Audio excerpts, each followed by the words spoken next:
She said, "Let's take a break while my ex visits. I just need to see something for myself." I agreed, thinking she needed closure. A week later, her posts with him looked more like a honeymoon than a goodbye. That's when I realized she wasn't searching for clarity. She was rehearsing her return. "I think we should take a break," she said, staring into her coffee. Her eyes were fixed somewhere past me, like I wasn't in the room at all. "My ex is coming to town, and I just need to see something for myself." My name's Jake, hers was Amber. We'd been together 2 years, living together for 15 months in a cramped but cozy apartment downtown.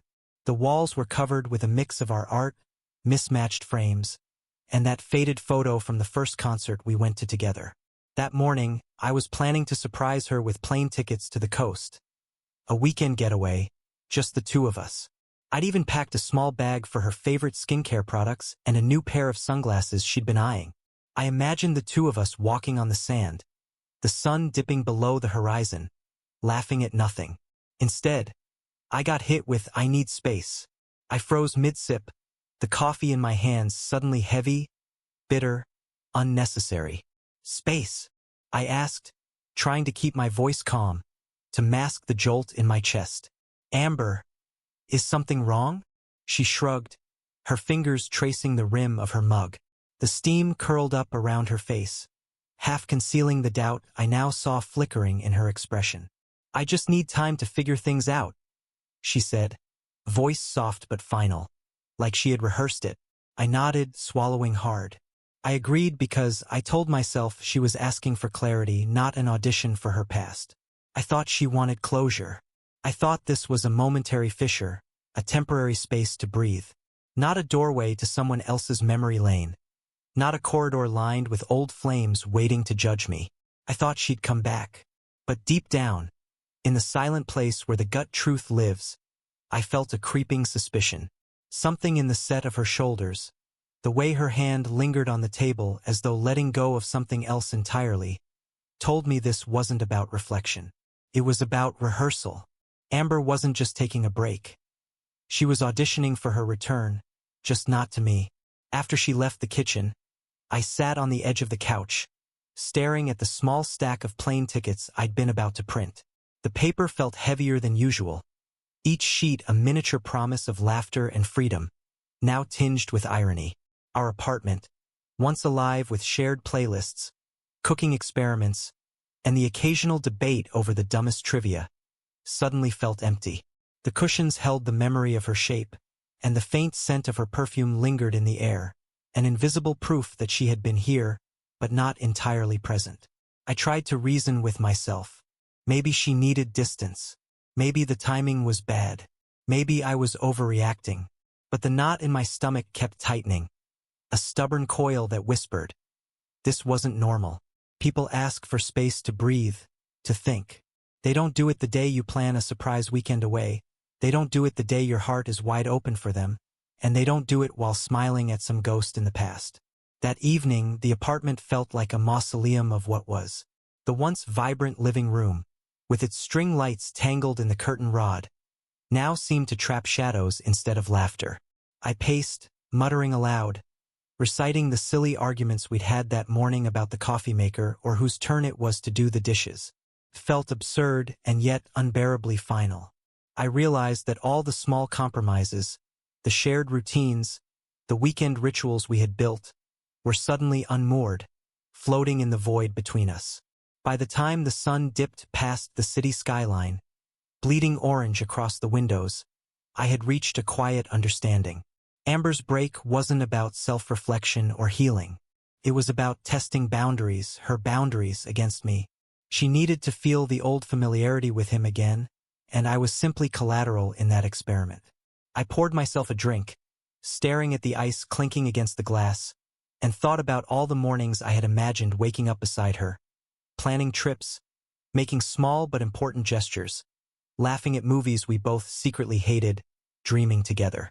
Each memory now carried a shadow, and in that shadow, I realized something that was as bitter as the whiskey I sipped. You can't force someone to come back, and sometimes, the person you love most is the first one to show you the door. Not with a slam, but with a sigh and a smile that hides the truth behind polite words. So I sat there, quiet, letting the weight of her absence settle over me, and began to consider what respecting her space truly meant, and how far I would have to go to protect myself when the truth of her intentions inevitably came out. The first few days after Amber's declaration were like walking through a house that wasn't quite yours anymore. The apartment stayed the same. Our mismatched furniture, the small succulent she'd nurtured on the windowsill, the stack of takeaway menus from our lazy Sundays, but everything else felt different. Even the air seemed thinner, quieter. Her absence wasn't just physical. It reverberated in the gaps between the light and shadow, the ordinary rhythm of life that suddenly had no companion. Then the first signs appeared, subtle at first. Instagram stories flickered onto my phone. A glass of wine with city lights blurred in the background, laughter frozen mid-frame, a hand resting casually across hers. I knew that hand. The one I'd seen in photos from years ago, the one I'd always assumed was safely behind her, retired to memory. Colin, her ex, the one she had needed clarity about. I didn't say anything. Couldn't. I stared at the screen, watching her lips curve in a smile that had once been reserved for me, now bent toward someone else. My coworkers noticed my distraction. "Hey, what's going on? You look off," Mark said, nudging my shoulder as we went for coffee. I laughed, a hollow sound, pretending nothing was amiss, but later that afternoon, I caught a snippet of a story she had posted at a rooftop bar. Amber sitting on his lap, the city skyline behind them like a stage, her laughter spilling out across pixels. My chest tightened, and I had to bite my lip. I felt the old sense of disbelief. Not anger yet, just the surreal awareness that the person I trusted, who had asked for space, had never meant to come back to me. Her friend's comments made it worse, leaving little breadcrumbs of complicity. Some flames never die. Finding yourself looks fun? Enjoying the nostalgia, huh? They were all tagged. I scrolled through them slowly, noting every subtle wink, every emoji-laden encouragement, every shared memory that I hadn't realized was still alive in her social orbit. Each comment was a reminder of the audience she had chosen to perform for, and I wasn't in it. One evening, I opened my phone to find a picture of her wrapped in Colin's old jacket, the caption reading, "Sometimes you have to lose something to find yourself." It hit me in the chest like a cold wind through an open window. Lose something to find yourself. The phrasing was poetic, sure, but the implication was clear. I was the thing she had lost. And now her self-discovery had a face I had never anticipated. Even my friends noticed. On Friday, over beers, Marcus nudged his phone toward me. "Man, what is she doing? Sitting on him again? That rooftop photo." I swiped through it, my stomach twisting. I laughed. A brittle, jagged sound, but there was no humor in it. I had been trying, pretending everything was normal, carrying on at work, keeping meetings on schedule, but my mind kept replaying each story, each caption, each smirk and tilt of her head. That night, when I got home, the apartment felt empty in a way I hadn't expected. I looked around at the little things we had built together. The framed ticket stubs from concerts, the corner where her sketchbooks always sat, the stack of unopened mail I hadn't dared touch. They all felt like props in someone else's story now. I pulled my phone from the charger and made a decision. One by one, I deleted every photo of us, every reminder of 2 years of late-night laughter, arguments over who left the dishes in the sink, and mornings curled up on the couch. Gone. For the first time in 2 years, I went to bed without a "good night, babe." No text pinged from her, no half-whispered "I love yous." I lay on my side, staring at the ceiling, listening to the faint hum of the city outside the window, the air conditioner rattling softly. The room smelled faintly of her perfume lingering in the corners, a ghost of what had been, and I realized I wasn't just empty-handed. I was learning to hold space for myself. Sleep came fitfully, each dream haunted by city lights, laughter that wasn't mine, and Amber's smile angled toward someone else. When I woke, the apartment was still mine. The tickets I'd bought for our weekend trip now tucked in a drawer, untouched. I didn't touch them. I didn't cry. I didn't text her. I simply let the quiet settle, and I made my first promise to myself. If this was a rehearsal for her return, I wouldn't be in the audience. I would not wait for her to finish discovering herself with someone else while I sat in limbo. That night, the apartment felt like a blank canvas, and for the first time, I allowed myself to imagine what I might paint on it next. Alone. Day 3 of our break, and I found myself at the same bar where Amber and I had celebrated our anniversary the year before. The booth in the corner, the one with the mismatched chairs, was ours. It had seen more than a few of our late-night laughs, the first time I had kissed her there, the time I spilled a drink on my lap and she laughed so hard she snorted. The place was familiar, warm, and full of memories I couldn't quite shake off. I wasn't planning to stay long, just enough to have a drink, clear my head, and move on. But when I walked in, my eyes went straight to our booth. There they were, Amber and Colin, sitting across from each other, but the space between them didn't exist. She was on his lap, laughing, her hand resting on his neck like she had done 100 times before, the same hand that had once held mine in this very spot. She looked at ease, too at ease almost, a side of her I hadn't seen in months, maybe years. For a split second our eyes met. She froze, her smile faltering, just for a second. Then, in that way she always did when she was nervous or caught off guard, her lips stretched into a grin, one too bright to be real. "Jake! Hey!" she called out, her voice high, too eager. "This is Colin. We're just catching up." The words hung in the air like a confession I hadn't been invited to hear. She waved her hand carelessly in his direction, as though this was casual, just some ordinary catch-up. But it wasn't. Not to me. Not here. Not like this. I could feel the weight of the room shift. Her friends around the bar had already seen it. The way she slid off his lap, how they both tried to seem casual about it, like nothing had happened, like I wasn't standing there. People laughed. The bartender, who had seen us together more times than I could count, looked away. It wasn't the first time someone had avoided the awkwardness of a breakup. I stood frozen, half a dozen thoughts scrambling in my head. The noise from the bar faded, and all I could hear was the pounding of my heart. This wasn't just a mistake anymore. This wasn't a casual hangout, an innocent coffee, or a brief catch-up. This was deliberate. This was her choosing him, choosing a memory from her past, and parading it in front of me like a trophy she had just reclaimed. I opened my mouth to say something, to demand an explanation, to show her I wasn't weak, to tell Colin to keep his hands to himself. But the words wouldn't come. Instead, I swallowed hard and stared at them for a long moment. They looked so comfortable, so at ease, while I stood there, suffocating on everything I had wanted to say. But I knew better. I wasn't going to make a scene. I wasn't going to give her that satisfaction. So I just nodded. It wasn't much, but it was all I could manage. I turned on my heel, forcing myself not to look back, not to let the anger and hurt twist into something uglier. As I reached the door, I heard Amber call after me. Her voice strained, too sweet. "Jake, wait. I didn't mean."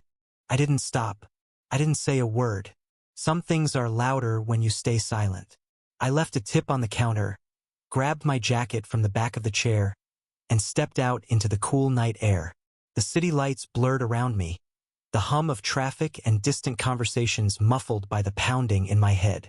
I could feel the rush of emotions building, hurt, anger, confusion, but they were all buried beneath a layer of something else, something heavier, something final. Walking down the street, my phone buzzed in my pocket. I pulled it out and saw a message from Amber. "Jake, please, can we talk? It's not what you think." I read it, then deleted it. I didn't need her explanations. I didn't need her to tell me it was just catching up. I didn't need her to validate the betrayal. She had already made her choice. The truth was right in front of me, clear as day. Amber wasn't coming back. Not to me. She was already with Colin, already with a past that wasn't mine. And as much as I hated it, as much as I wanted to shout or scream or even cry, I knew something deep down. This was it. I was done waiting. A week passed after the bar incident. A week of muted mornings, silent commutes, and nights spent staring at the city lights outside my apartment window. The space between Amber and me was now measured not in steps or words, but in absence, her absence. I kept myself busy, mostly with work, scrolling through project spreadsheets, answering emails, and trying to trick my brain into thinking that life had returned to its previous rhythm. But nothing felt right. Then her text came. It appeared at 7:42 p.m., a small vibration against my leg while I was folding laundry. We talked. I just need more time. I stared at it, thumb hovering over the keyboard. My first impulse was to reply with questions, to demand explanations, to push back against the nebulous time she referenced. But instead, I typed the only thing that felt honest and controlled. Take all the time you need. I didn't add an emoji. I didn't write a smiley face or a kidding, right? I simply sent it and put the phone down. That night, after dinner, I was scrolling through Instagram, half expecting to distract myself with memes or random updates from friends. Instead, I stumbled across a photo she had posted. Amber on a sunlit beach, golden sand under her feet, waves lapping at the shoreline. She was leaning back into Colin, his arm wrapped around her waist, both of them laughing like they had no past, no me, no history. The caption read, "Closure never looked so good." I froze, the phone trembling slightly in my hand. Closure never looked so good. Her choice of words, the timing, the subtle smugness of it, all hit with precision. It wasn't just a vacation photo. It wasn't just a caption. It was a statement, a declaration of intent. My phone buzzed again. A group chat message from my friends, Marcus and Eric. Screenshots of the post, followed by, "Dude, did you see this?" And "Wow, she really is wow." I replied simply, "Yeah."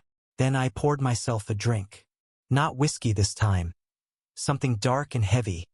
A stout that mirrored the sinking feeling in my chest. I leaned back in the chair, the low hum of the refrigerator filling the otherwise silent apartment. And that's when it hit me, fully and completely. This wasn't about space or reflection. This wasn't about Amber needing clarity or seeking answers. She had already made her choice. All the talk about time and figuring herself out had been a ruse, a carefully orchestrated rehearsal of her comeback.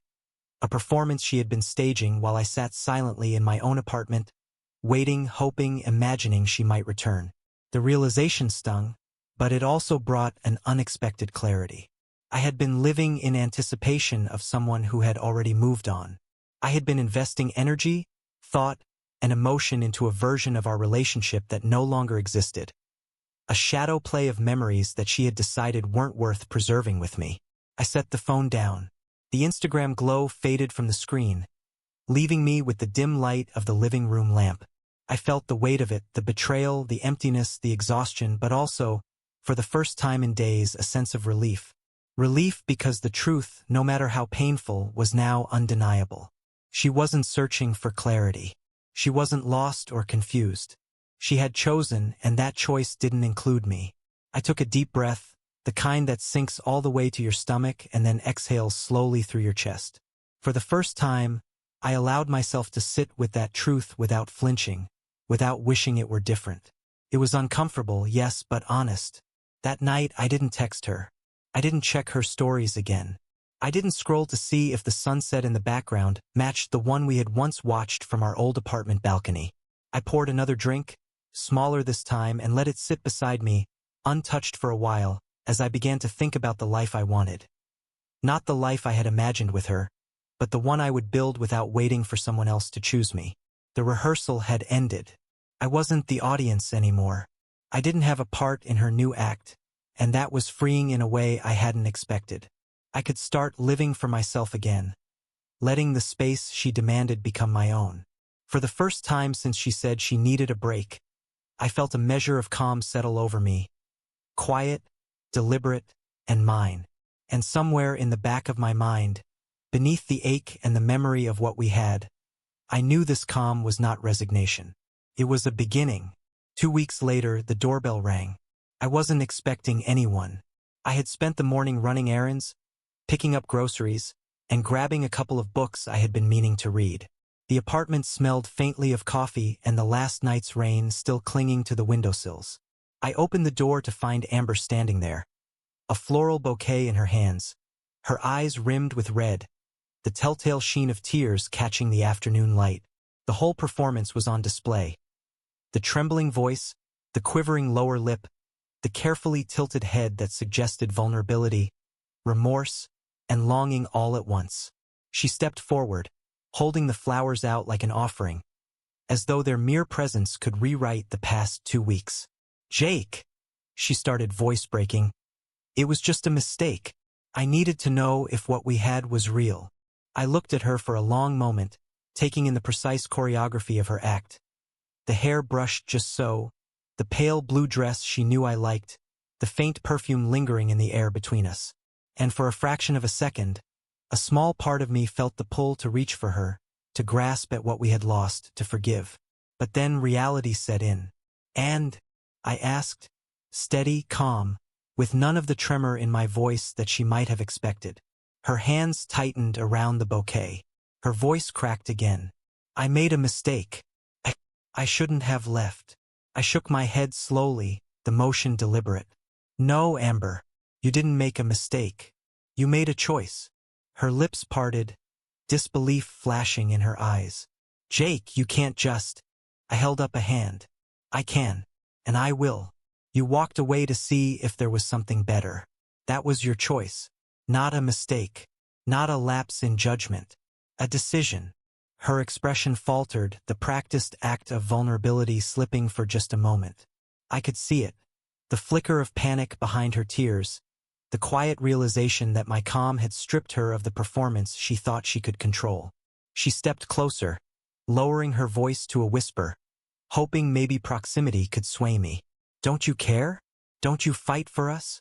I let out a dry laugh, one part incredulity, one part fatigue. "Fight? Fight for what? The version of us you left behind while you tested someone else? There's nothing left to fight for, Amber. When someone walks away to see if they can do better, your only job is to let them."